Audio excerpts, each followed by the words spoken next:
మన పురాణములు. Radio city మన పురాణములు అంటే మన కథలు.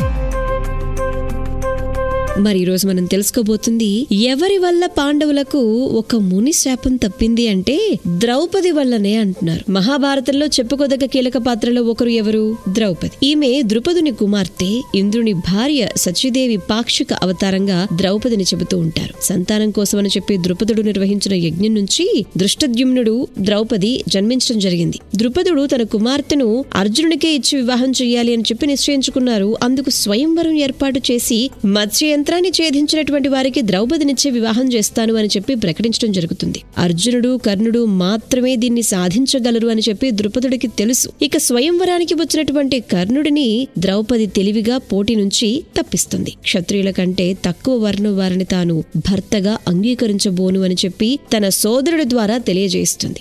బ్రాహ్మణుడిగా మారువేషంలో ఉన్నటువంటి అర్జునుడు లక్ష్యాన్ని ఛేదించడంతో అందరూ కూడా ఆశ్చర్యపోతారు. ముఖ్యంగా కర్ణుడు అర్జునుడితో యుద్ధానికి సిద్ధపడతాడు. అయితే కృష్ణుడి కృప వల్ల అర్జునుడు ఆ పరిస్థితి నుంచి బయటపడి ద్రౌపదిని చేపడతాడు. స్వయంవరంలో ద్రౌపదిని అర్జునుడు చేపట్టినా తల్లి కుంతీదేవి ఆదేశం ప్రకారం పాండవులు అందరూ కూడా ఆమెకు భర్తలయ్యారు. వ్యాసుని సమక్షంలోనే ఆమెను పాండవులు 5 కూడా వివాహం చేసుకున్నారు. వారి వల్ల ద్రౌపదికి ప్రతిభితుడు, శృతసోముడు, శృతకీర్తి, శతానీకుడు, శృతకర్ముడు అనేటువంటి ఉప పాండవులు కూడా జన్మించడం జరుగుతుంది. ద్రౌపది జనన సమయంలో ఆకాశవాణి ఈ బాలిక కృష్ణనామధేయంతో పిలువబడుతుంది అని చెప్పి అనేక మంది క్షత్రియుల చావుకు కారణమవుతుంది అని చెప్పి చెప్పడం జరిగిందిట. శివుడి నుంచి పొందుకున్నటువంటి వరం వల్ల ఆమె సమాన అర్హతలు కలిగినటువంటి 5 భర్తలకు భార్య అయింది అని అంటారు. పాండవులను మాయాజూదంలో ఓడించి ద్రౌపదిని నిండు సభలో కౌరవులు అవమానిస్తారు. ఆమె జుట్టు పట్టుకుని బలవంతంగా దుశ్శాసనుడు సభలోనికి ఈడ్చుకొనొస్తాడు. నిస్సహాయురాలైనటువంటి ద్రౌపది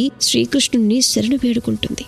దుశ్శాసనుడితో పాటు తక్కిన సోదరుల భార్యలందరూ జుట్టు విప్పుకోవాల్సి వస్తుంది అని చెప్పి కృష్ణుడు ఆనాడే నిశ్చయించాడు. ప్రతిఫలంగా కురుక్షేత్ర సంగ్రామంలో ధృతరాష్ట్రుని కొడుకులు మనవళ్లందరూ మరణించి వారి భార్యలు విధవలే జుట్టు విరబోసుకున్నారు. దుర్మార్గులు తనను అవమానించినా దూషించినా భగవంతుడు సహిస్తాడేమో కాని తన భక్తులకు అవమానం జరిగితే ఏమాత్రం సహించరు అనటానికి ఇదొక ఉదాహరణ. ఇక జటాసురుడు అనేటువంటి రాక్షసుడు ద్రౌపదిని అపహరించినప్పుడు భీముడు అతడిని సంహరించి ద్రౌపదిని కాపాడుతాడు. కృష్ణుని దయతో దుర్వాస మహర్షి శాపం నుంచి పాండవులను ద్రౌపది రక్షించారుట. అరణ్యవాస సమయంలో ఒకసారి దుర్వాసుల వారు తన శిష్యులతో కలిసి ధర్మరాజు వద్దకు వెళతారు. ధర్మరాజు అతన్ని సాదరంగా ఆహ్వానించి స్నానం ఆచరించి మధ్యాహ్న విధులను పూర్తి చేసుకుని వచ్చేలోపు భోజనం సిద్ధం చేస్తాను అని చెబుతారు. సూర్యుని అనుగ్రహంతో లభించినటువంటి అక్షయ పాత్ర వల్ల ద్రౌపది భోజనం పూర్తయ్యే లోపు ఎన్ని వేల మందికైనా అతిథి మర్యాదలు చేయగలుగుతారు. అయితే దుర్యోధనుడి కుయుక్తి వల్ల ద్రౌపది భోజనం పూర్తయిన తరువాత దుర్వాస మహర్షి తన అసంఖ్యాక శిష్యగణంతో అక్కడికి వెళ్లటం జరుగుతుంది. ఇక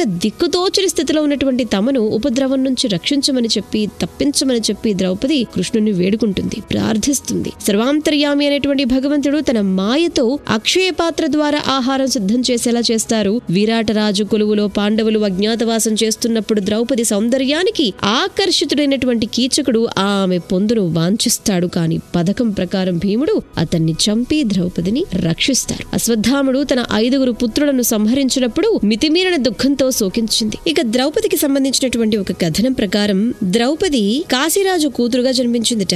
చాలా కాలం కన్యగా ఉన్నటువంటి ఈమె పరమేశ్వరుని అనుగ్రహం కోసం అని చెప్పి తపస్సు చేసిందిట. పరమేశ్వరుడు ప్రత్యక్షమై వరం కోరుకోమని అడిగితే నాకు పతి కావాలి అని చెప్పి 5 సార్లు కోరిందిట. పరమేశ్వరుడు తథాస్తు అన్నారట. తర్వాత శివుడు ఇంద్రుణ్ణి 5 మూర్తులుగా రూపొందించి మానవులుగా పుట్టాలి అని చెప్పి శాసించి ఆ పంచేంద్రియాలే ధర్ముడు, వాయువు, ఇంద్రుడు, అశ్వినుడు వారి ద్వారా పంచపాండవులు జన్మించడం 5 ఆమె పెండ్లాడడం జరిగింది అని చెప్పి ఒక కథనం ద్వారా మనం తెలుసుకోవచ్చు.